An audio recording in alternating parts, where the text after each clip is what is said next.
Hey gamers, what's up? How's it going? It's John, and in this video I want to share with you some recommendations that I recommend you guys check out and read if you're a retro gaming fan like I am. Whether it's magazines or books, these are some in no particular order that I think you guys should definitely check out. First I want to show is, this is Phoenix 4, The History of Video Gaming Industry. This is by Leonard Herman.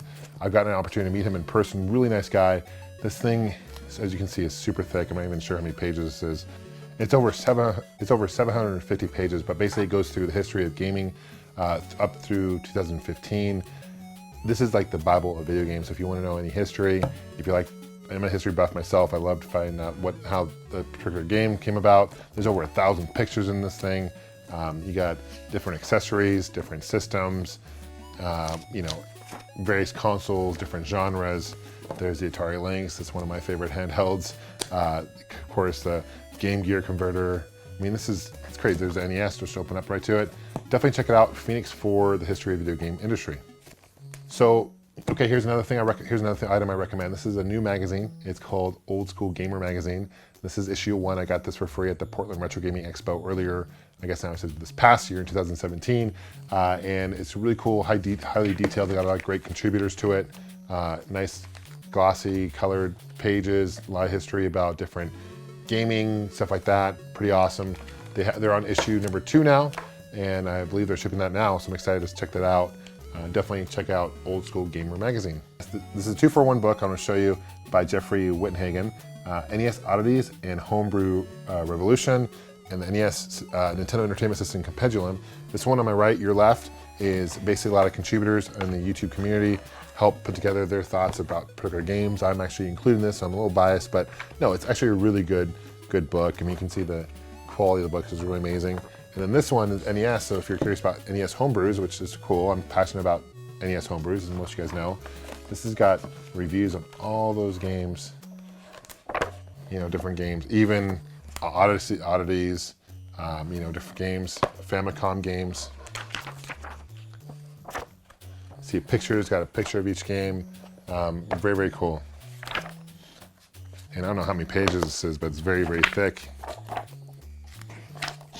Even at the end, you can see they have pictures, advertisements, almost 500 pages, pretty crazy. Here's another collection book that you may know about. This is by Pat Contry, Pat the NES Punk, out here on YouTube. Good guy, good friend of mine. Ultimate Nintendo Guide to NES Library. Again, this is like just packed full of information, over 400 pages of info. And again, it's all alphabetical, so it goes through every NES game. It gives a review on a 5-star rating on how good it is, 0 being bad, 5 being a great star. Screenshots, a little history about each game, who published it. Attention detail is amazing, very well done. There's a new app now that Pat does, which is pretty cool as well. You can download on your phone, which is pretty handy. But this is definitely a really cool piece to have in your gaming collection and to check over and read. The next on my list is the 100 Greatest Console Video Games from 1977 through 1987 by Brett Weiss. And you can see that these are all various consoles, and there's no rating. It's just basically, they're all alphabetical. So it's not like one so it's kind of cool to see that. A lot of cool ones that you may have never heard of, but are actually a really good game. Carnival for the ColecoVision. That's a really good game, and I agree with Brett.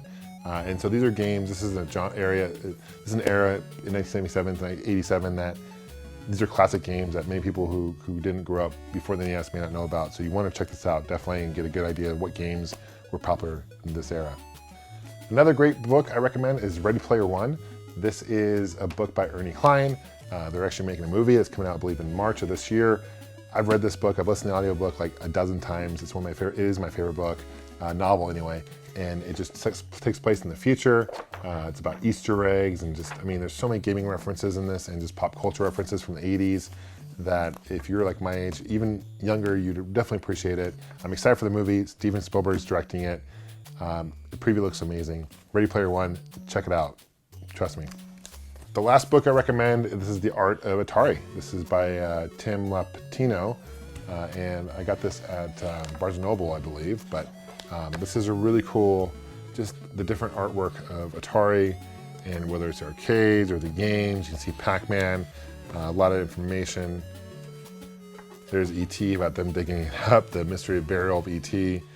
I mean, just the history of Atari. Atari was so important in the gaming history, and this is just something that I love that the fact this is out, because it really keeps the history alive with books like this. So let me know what you guys think. Are there any books or publications that you guys recommend checking out as a retro gamer fan? Thanks for watching, thanks for subscribing. We'll see you guys soon. Take care and game on.